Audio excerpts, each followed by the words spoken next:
Michelle Obama is trending again. And no, not because she's running for president, like your uncle on Facebook keeps claiming. This time, she made a comment during a book tour interview with Tracee Ellis Ross at the Brooklyn Academy. Let me explain something to white people. Our hair comes out of our head naturally in a curly pattern. So when we're straightening it to follow your beauty standards, we are trapped by the straightness. That's why so many of us can't swim and we run away from the water. People won't go to the gym because we're trying to keep our hair straight for y'all. It is exhausting and it's so expensive and it takes up so much time. Braids are for y'all so we can work harder and focus on the work. So why do we need an act of law to tell white folks to get out our hair? Don't tell me how to wear my hair. Don't wonder about it. Don't touch it. Just don't. First of all, hold that thought. I know what you're thinking. I can swim, okay? Look, I'm not the fastest swimmer, but I can swim. So I don't know who she's talking about, but I can swim. And as always, people heard 3 seconds, ignored the context, and sprinted straight to the comments section. Matt Walsh. You ever heard the quote, "We have 2 ears and 1 tongue so we can listen more and talk less"? Well, some people, Matt Walsh specifically, need to glue their mouth shut, open their ears, and maybe open a book while they're at it. Matt Walsh posted this in response to Michelle Obama.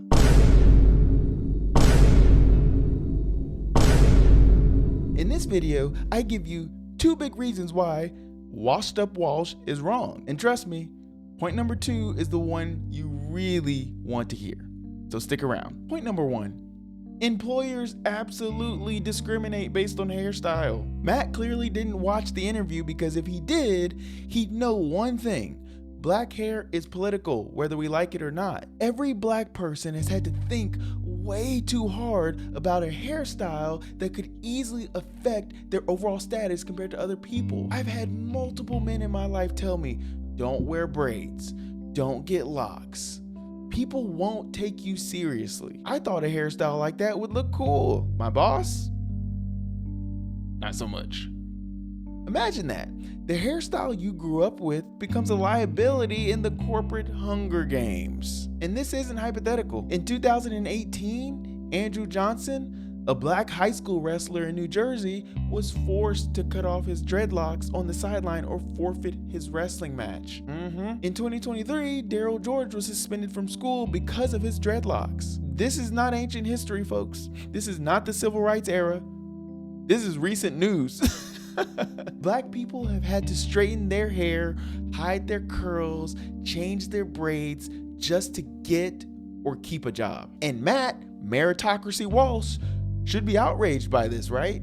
Because if merit matters so much, someone's hair shouldn't be a factor, just like tattoos don't make you dumb, or just like a suit doesn't make you smart. Yeah, that's right. Dove, please give Dove a round of applause. They have significantly impacted the country with their research. In 2019, their Crown study surveyed 2,000 women, half black, half white, and exposed the discrimination black women face over their hair. That research helped spark the Crown Act in California in 2019, which bans hair discrimination. The federal version of this law passed the House in 2022, but the Senate said, nah, discrimination builds character. Only 27 states protect people's hair, which means employers can legally discriminate in almost half the country. So when people ask, why didn't Michelle Obama just wear braids in the White House? The answer is painfully simple: to keep her job. Point number 2, Michelle's comment wasn't racist. The post was manipulated. Now let's talk about the big lie. Michelle Obama lashes out at white people. Lashes out? Where? Point to the lash. Not a single hateful word came out of that woman's mouth. Not in this clip, not in the whole interview. Could someone take it the wrong way? Sure. If you watch the clip with the context removed, like seasoning from grilled chicken, Michelle wasn't attacking white people. She was talking about the people, including a lot of white people in power who pressured her to look America ready. That's it. Because let's keep it real, braids are beautiful to us, but to some people, they're unprofessional, they're distracting. Or my favorite, what message are you trying to send? Sir, I just didn't feel like doing my hair every day. That's literally it. That's the reason I'm wearing dreadlocks. Sometimes the simplest answer is the right one, y'all. And look, Michelle wasn't vague. She was honest.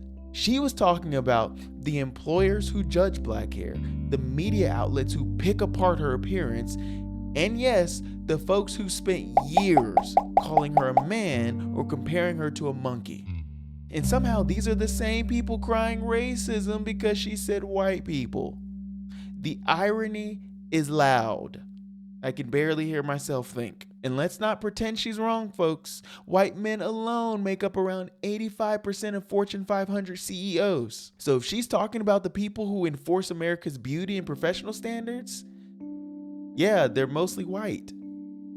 So Matt, MAGA, what exactly were you offended with in that clip? The word white? Or maybe how she said people? You know what? Let's test it. People. People. Did that trigger you? Huh? Or do you just not like the way she talks? I'm gonna keep my eye on you, Walsh. I'm gonna keep my eye on you.